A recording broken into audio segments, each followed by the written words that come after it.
My name is Nani, and I am in the Culinary Diploma program, and today was the last day of school.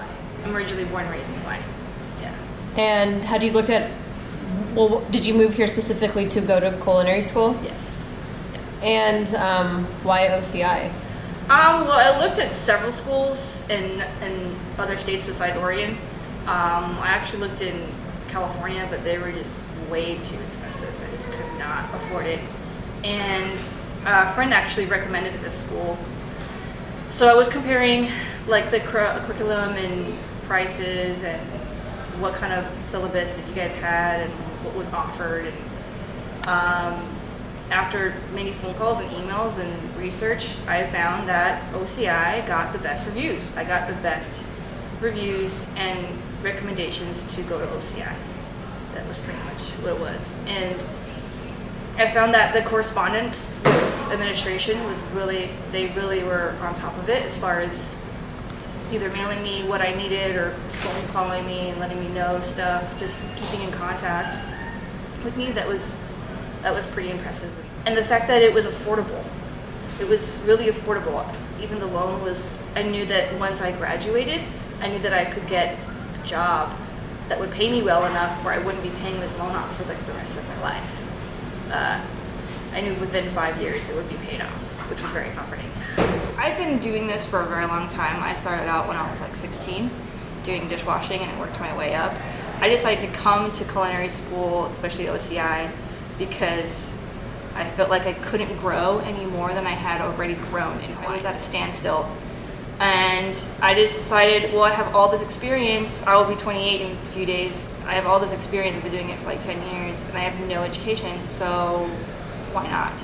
And I definitely feel, even with all that experience, I have so much more confidence just having that basic knowledge of simple equipment or terminology or processes or cooking methods, anything like that, definitely gives you a lot of confidence, for sure. Yeah. And as far as instructors go, oh, Brophy, we all love you.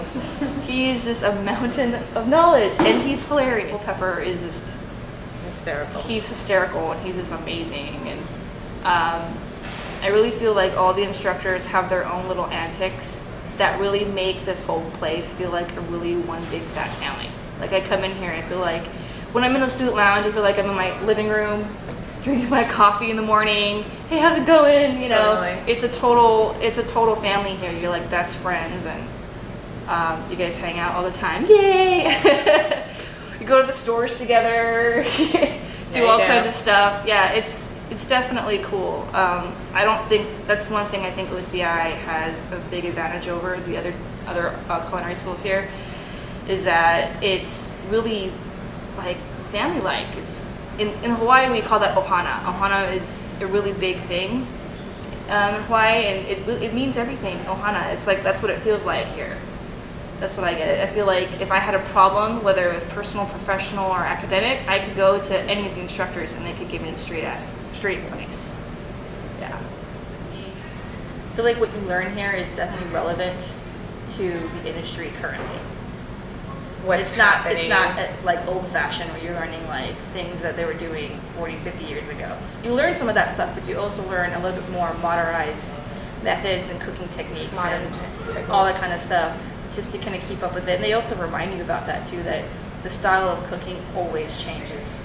And they also teach you how it could always go back, something that they did back in the day that they haven't done for a while. It might like make a Those turn. trends will come back. They'll come back. So I think that was pretty interesting too, that they teach you that kind of stuff as well. Understanding the full utilization of a protein just completely will widen your whole perspective of just really using that protein to the fullest and gaining every bit of it as far as you can go. That was pretty interesting to me. Well, I feel like volunteering is pretty vital, actually, just to kind of get your name out there. And you never know, that's the thing about volunteering, any kind of event, or even if it was a paid event or volunteering, they have all kinds of stuff all the time, especially during the summer, of all kinds of events. And you never know who you're going to meet. You never know who that person will know, who could connect you. Just making those connections. Like, I got my externship through an event that I volunteered for. And where are you going? I'll be going to Wildwood, working with Chef Dustin Clark. Yeah, so I'm very, very excited. He's really knowledgeable in a lot of preservation and charcuterie things, which I was really interested in, that we didn't quite get a lot of time to do here, but we did touch base on it. So we have that foundation, but I would like to explore it a little bit more, and that's what he likes to do. But I definitely feel like volunteering and just to go out and experience what it's really like.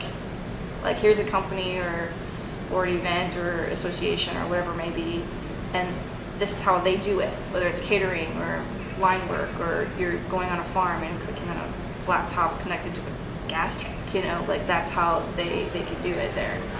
And you get a little bit more experience that way without having to really go through the whole interviewing, applying for jobs kind of thing. So I think it's really important to get out there and really see what it's like, because once you get to T3, you have more of a handle on what to expect, so you're not completely overwhelmed.